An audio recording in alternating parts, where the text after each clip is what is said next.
सन 1948 की ठंडी गूंजदार रात थी। आसमान काला नहीं, धूसर था। ऐसा लगता था मानो बादलों ने सितारों को निगल लिया हो। अटलांटिक महासागर की अनंत लहरों के ऊपर एक विशाल शोध शिप तैर रही थी, अंतरिक्षा 7। यह केवल एक जहाज नहीं था, यह आधुनिक तकनीक, क्वांटम नेविगेशन और गुप्त मिशनों से लैस एक चलती फिरती रिसर्च यूनिट थी। जहाज के भीतर क्रू में वैज्ञानिक, इंजीनियर और खोजकर्ता थे, कई आम लोगों से अलग और कई बार अपनी जिज्ञासा के कारण जोखिम उठाने वाले। कप्तान आरव सिन्हा का नाम ही उसमें एक तरह की गंभीरता घोल देता था। उनकी आंखों में सागर की तरह गहरा सन्नाटा और एक अनसुलझी जिज्ञासा रहती थी। साथ में थी जीनोबायोलॉजिस्ट doctor Leena Mehta. Monitoring centre 3 पर स्क्रीनें एक आकंडों की थर-थर दुनिया दिखा रही थीं। एक स्थिर हरी बिंदी जहाज की लोकेशन दिखा रही थी। निर्दिष्ट क्षेत्र में पहुंचते ही ड्यूटी ऑफिसर की आवाज में हल्की सी चिंता आ गई। आगे वाला जोन अनस्टेबल दिख रहा है, उसने कहा।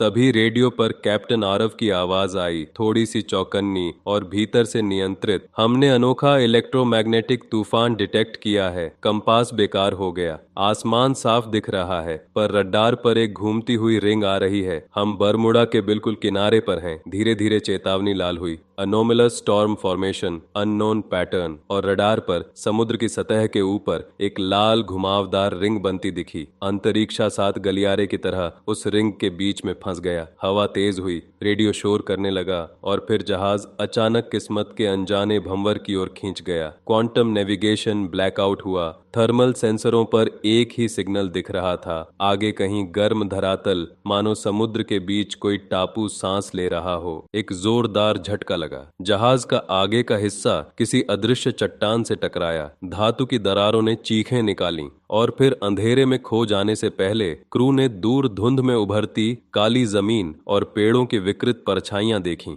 रेडियो पर आरव का आखिरी संदेश कट गया। मॉनिटरिंग सेंटर में कुछ ही पलों में सिग्नल गायब हो गया। लॉग में बस दर्ज हुआ, vessel lost, last known position near Bermuda triangle boundary, unknown anomaly. जब होश वापस आया तो वे लोग उस टापू के किनारे पड़े थे जिसका नाम किसी नक्शे में नहीं था। अंतरिक्षा 7 अब आधा टूटा फूटा किनारे पर अटका एक शव सा दिख रहा था। कुछ लोग गायब थे, लहरों में बह गए, कुछ अज्ञात अंधेरी दिशाओं में विलीन। बचे हुए कप्तान आरव, डॉक्टर लीना, समीर, विलियम, नादिरा और 2 टेक्नीशियन, सब घायल, कपड़ों पर खून के दाग और आंखों में तूफान की दहशत लिए हुए। कप्तान आरव ने धीरज से कहा, जिंदा हैं तो उम्मीद है, पहले समझते हैं कि हम कहाँ फंसे हैं। किनारे से निकलकर वे घने काले जंगल की तरफ बढ़े। पेड़ों की परछाइयां धुएं सी घनी थीं, पत्तियां काली, किनारों पर लाल रेखाएं थीं, यानी कोई साधारण समुद्री वन नहीं। समुद्र का पानी तट पर अजीब तरह धीमा पड़ जाता, जैसे कोई अदृश्य दीवार वहां हो। लीना ने पानी का सैंपल लिया। उसने उसे सूंघते हुए कहा,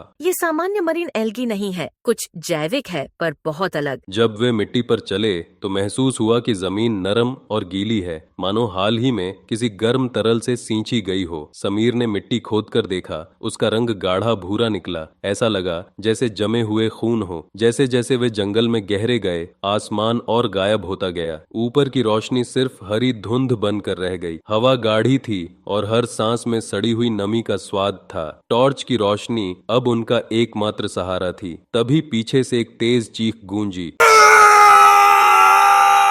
समीर जमीन पर गिरा था। उसकी टांग के चारों ओर एक मोटी जड़ लिपटी थी जो धीरे धीरे उसकी त्वचा में धंस रही थी। जड़ पर काली चिकनाई और लाल धारियां चमक रही थीं। समीर चिल्ला रहा था, इसे हटाओ, ये जल रही है, खा रही है मुझे। कैप्टन आरव ने चाकू से जड़ काटने की कोशिश की, पर वो और अंदर घुसने लगी। लीना ने ब्लो टॉर्च से चाकू गरम किया। जड़ ने दर्दनाक सी चीख निकाली और अचानक समीर से अलग हो गई। कटा हुआ हिस्सा से चिपचिपा काला तरल टपका और जहां गिरा वहां की मिट्टी हल्की सी कांप उठी। पूरा जंगल जैसे हल्का सा हिला। पेड़ों की पत्तियां बिना हवा के भी हिलने लगीं और जमीन के भीतर एक धीमी भारी धड़कन सी महसूस हुई, मानो किसी विशाल हृदय की पीड़ा। समीर की टांग पर नीली नसें उभर आई थीं जो घुटने से ऊपर तक फैल गईं। उसकी आंखें लाल हो उठीं। लीना ने कहा, कोई विष गया है, हमें तुरंत अस्थायी उपचार करना होगा। और तभी यह स्पष्ट हो गया, यह जंगल सिर्फ जीवित पेड़ों का समूह नहीं, यह किसी संगठित चेतना की तरह था जो शिकार के रूप में इंसानों को देखती थी। कुछ दूर चलने के बाद उन्होंने एक टूटी फूटी झोपड़ी पाई। छत ढह चुकी, दीवारें फफूंदी से पड़ी हुई, कमरे में बिखरी चीजें बताती थीं कि यहाँ लोग लंबे समय तक रहे होंगे, पर अचानक और भयावह तरीके से छोड़कर चले गए होंगे। एक मोटी नोटबुक मिली। लीना ने उसे खोला। पहली लाइन पढ़कर उसका रंग फीका पड़ गया। 2 साल हो गए हैं। यह जंगल मुझे छोड़ने को तैयार नहीं। यहाँ के पेड़ इंसानों का खून पीते हैं। पन्नों में लेखक ने बताया कि पेड़ कैसे जड़ों से घेरकर शिकार को खा लेते हैं। कैसे एक मुख्य वृक्ष है, रक्तभक्षी वृक्ष, जो बाकी पेड़ों को नियंत्रित करता है। आखिरी पंक्ति अधूरी थी और उसके बाद खून से खींची गई 3 गहरी लकीरें थीं। तभी झाड़ियों से एक आदमी लड़खड़ाता हुआ निकला, दुबला, झरझर, चेहरे पर पुरानी घावों के निशान। उसने कहा, मैं इंसान हूँ फिलहाल। वह खुद डॉक्टर योगेन रॉय निकला, किसी समय का वैज्ञानिक जो 5 साल पहले यहाँ रिसर्च के लिए आया था और तब से जड़ सा वहीं फंसा हुआ था। उसकी आंखों में थकान थी, पर उसके शब्दों में घबराहट नहीं, बल्कि किसी तरह का सुकून भी था जब उसने समझाया कि जंगल एक नेटवर्क है। हर जड़ और पत्ती उसी एक मस्तिष्क से जुड़ी है और उसका केंद्र वही रक्तभक्षी वृक्ष है। उसने बताया कि जंगल खुद को दिखा और छुपा सकता है। समुद्री तूफान कभी कभी उसका निमंत्रण बनते हैं। जैसे ही शाम ढली, वातावरण और भारी हो गया। योगेन ने कहा, रात में बाहर निकलना मौत को न्योता देना है। पेड़ चलते हैं। और वाकई रात में झोपड़ी के पास से जो दृश्य उन्होंने देखा वह आंखों के सामने से नहीं मिटा। पेड़ों की जड़ें धीरे धीरे उठ रही थीं, तने आगे पीछे झूल रहे थे। वे सरकते थे, संगठित, एक आदेश से संचालित। उसी बेखबरियों में विलियम चुपके से बाहर गया, कौतूहल में। दोस्तों, ये कहानी आपको कैसी लग रही है? क्या आप उस तकलीफ और संघर्ष को महसूस कर पा रहे हैं? अगर हाँ, तो प्लीज 1 सेकंड निकाल कर वीडियो को लाइक कर दीजिए और मेरे चैनल को सब्सक्राइब करना मत भूलना। आपका एक सब्सक्राइब मुझे ऐसी ही दिलचस्प और रोंगटे खड़े करने वाली कहानियां आप तक लाने की प्रेरणा देता है। चलिए अब आगे बढ़ते हैं। उस भयानक और दर्दनाक सफर पर विलियम को पता भी नहीं चला कि कब एक मोटी जड़ ने उसकी कमर में लिपटकर उसे हवा में उठा लिया। शाखाएं भाले जैसी निकलीं और कुछ ही क्षणों में विलियम की छाती से रक्त झरने लगा। उनकी आंखों के सामने मनुष्य सूख कर मम्मी बन गया। पेड़ ने उसका रक्त अपनी नसों में सोख लिया। योगेन ने फुसफुसाकर कहा, रक्तभक्षी वृक्ष ने पहला स्वाद चखा है, अब ये तुम्हें छोड़ने वाला नहीं। ये पेड़ तुम्हारी धड़कनें सुनता है। जितना डरोगे उतना तेज ये तुम्हें महसूस करेगा। वृक्ष के पास आते ही उनकी धड़कनें तेज हो गईं और सचमुच वृक्ष की शाखाएं मानो उन्हें सूंघने लगीं। वहां से भागने की इच्छा तेज हो गई। उनके पास लौटने का रास्ता था, पर जंगल ने अपनी दिशा बदली हुई दिखाई। जिस मार्ग से आए थे वहां अब नए पेड़ों का एक तंग जाल उग आया था। कंपास और जीपीएस बेअसर थे। Total no signal. समीर की हालत बिगड़ रही थी। उसकी त्वचा पर नीली नसें काली पड़ने लगीं। वह बार बार बोलता, वो मेरे खून में है, वो मेरे खून में है। वहां की मिट्टी भी प्रतिक्रिया देने लगी। जहां खून गिरता वहां से जड़ें उभर आती। अंततः तट के पास पहुंचे, जहां अंतरिक्षा 7 का आधा टूटे हुए ढांचे का दृश्य था। पर योगेन अचानक रुक गया। उसने कहा, मैं नहीं जा सकता। उसने बताया कि जंगल ने उसे आधा इंसान आधा जड़ बना दिया है और जंगल एक सौदा करता है, एक को अपना बनाकर बाकी को जाने देता है। उसकी नसें अब काली जड़ों जैसी दिखती थीं। वह जानता था कि अगर वह साथ जाएगा तो जंगल उसे हथियार बनाकर बाकी को भी अपने पास खींचेगा। उसने आंखों में अप्रत्याशित शांति लिए हुए खुद को जड़ों के सामने पेश कर दिया। जड़ें उसके शरीर में लिपट गईं। उसने चीख मारी।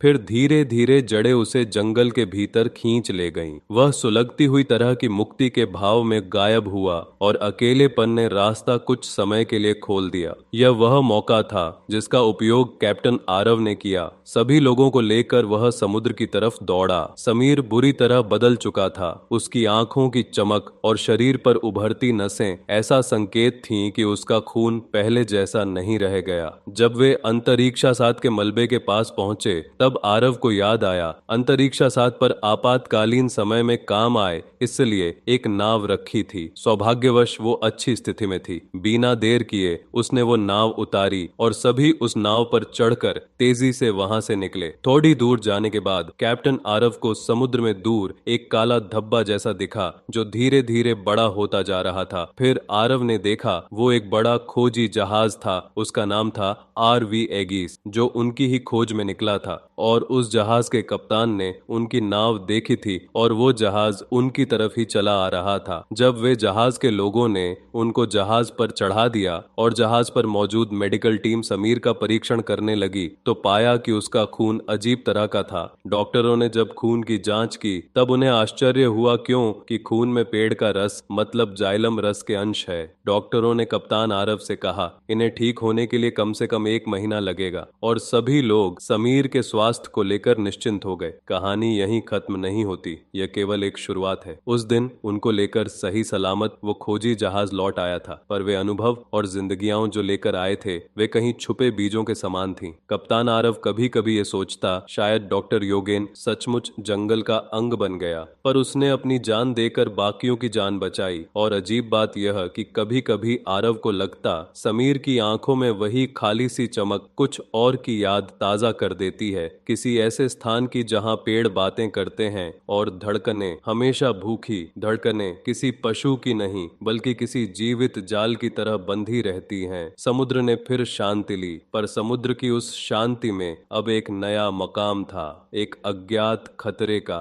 सभी लोग थोड़े नॉर्मल होने के बाद डॉक्टर लीना ने यह प्रस्ताव रखा कि ये सब घटना पूरी दुनिया को पता चलनी चाहिए ताकि महासागर में जाने वाले, खासकर बरमूडा के बगल से होकर जाने वाले सभी जहाज चौकन्ना रहे और फिर कोई ऐसे जंगल वाले टापू पर ना फंसे। फिर मीडिया कवरेज में उन्होंने सब कुछ बताया और डॉक्टर योगेन के नोट्स के बारे में भी बताया और फिर पूरी दुनिया में ये बात फैल गई। अंतरिक्षा 7 की कहानी रेडियो लॉग्स में दर्ज रही और वे लोग जिनकी जानें बची दुनिया को सच बताने की कोशिश में रहे, पर कैसे बताए कि प्राकृतिक नहीं, कि एक चेतना है जो पेड़ों के रूप में बड़ी है। कैसे बताए कि कौन सा वैज्ञानिक पेड़ के आगे छोटों के निशान छोड़े और कौन सा पेड़ इंसान से छीनकर अपनी नसों में संचित स्मृति चमकाता है। कई महीने बाद शोध रिपोर्टों और मीडिया कवरेज के बीच एक असंगति दिखी। कुछ वैज्ञानिकों ने घटनाओं को अजीब प्राकृतिक वनस्पतिक नमूनों के रूप में पेश किया,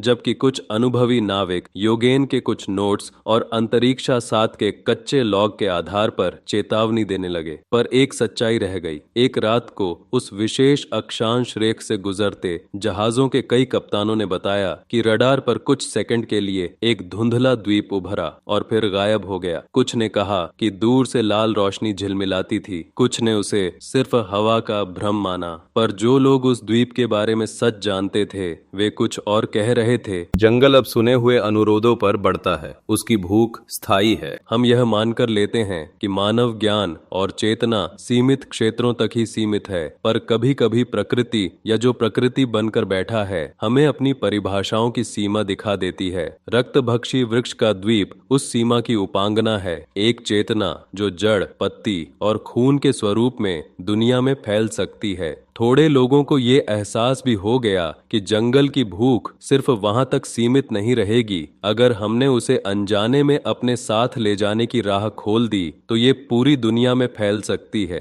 अंतरिक्षा 7 के क्रू ने जान बचाई, पर उनके भीतर कुछ लौट कर आने वाली यादें और कुछ जीवित बीज रह गए। समीर का बदला हुआ रक्त, योगेन की जड़ों सी नसें, लीना की रिपोर्ट्स जिनमें कुछ प्रयोगशाला नमूने समय पर गायब हो गए, सब मिलकर एक दुविधा छोड़ गए। क्या बताया जाए, कैसे रोका जाए? वैज्ञानिक दुनिया में अब 2 तरह के लोग थे, वे जो खोज को आगे बढ़ाना चाहते थे और वे जो इसका खंडन कर भावनात्मक रूप से कुछ छुपाना चाहते थे। पर जो एक बार जंगल के मुखमंडल पर मुहर लगा चुका उसकी लौ कभी बुझती नहीं, और जमीन जिस पर हम खड़े हैं यदि वह भी कभी हमारी पहचान को निगल सके तो हमें क्या बचाएगा?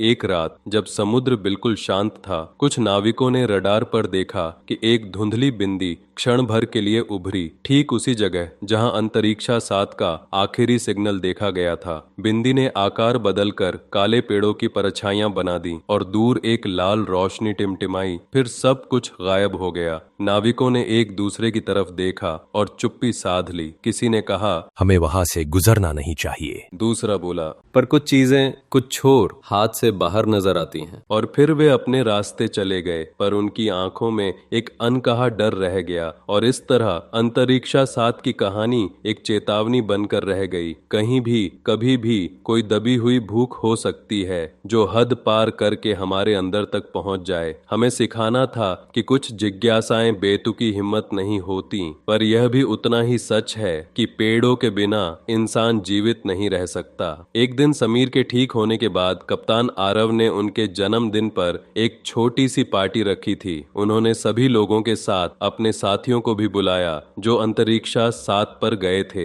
पार्टी चल रही थी, तभी किसी ने उस दिन के सफर की बात निकाली। डॉक्टर लीना ने उस वक्त बताया, हमारी दुनिया के जो जंगल हैं और हमारे आसपास जो पेड़ है वो हमारी जरूरत है। उनसे नफरत नहीं करनी चाहिए और भी पेड़ लगाने चाहिए और उनकी देखभाल करनी चाहिए। ये हमारी जिम्मेदारी है। हाँ, ये भी सच है कि थोड़े टापू पर ऐसे राक्षसी पेड़ होते हैं जिनसे बचना चाहिए और जो महासागर में जाते हैं उनको ये बात पता होनी चाहिए। इन्हीं वैज्ञानिकों के कारण अमेरिका, रूस और बाकी दुनिया भर के बड़े बड़े देशों के वैज्ञानिकों को इस अप्रत्याशित खोज का फायदा हुआ और जो लोग महासागर में जहाज लेकर जाते हैं वे भी चौकन्ने रहने लगे।